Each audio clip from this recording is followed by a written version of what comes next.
Repacking again mga kasari, welcome back to my channel. Ayan, kabibili ko lang ng isang sako ng bigas ng Dinorado.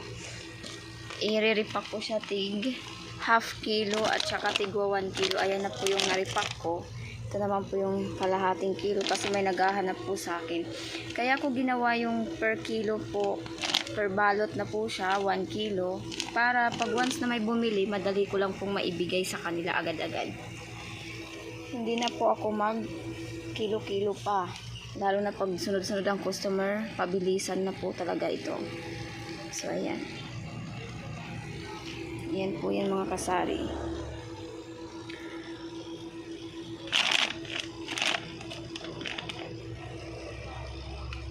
Konti pa lang ang nare-repack ko kasi kaumpisa ko pa lang dahil katatapos ko pa lang mag-display ng mga deliver ni grocery.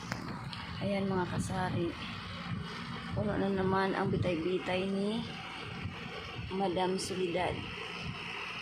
Ayan. Hindi pa ako kumuha ng mga candies kasi marami pa po akong candies. Yung mga joy lang muna. Ayan.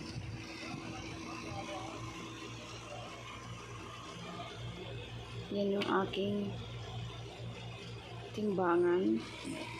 Dami kong mga stock ng sito at saka soft drinks mga kasari. Ayan. Ito pa, may mga stock pa ako dito na hindi pa nagagalaw. So tapusin ko lang pang pagre-repack ko mga kasari has. Wait for a while.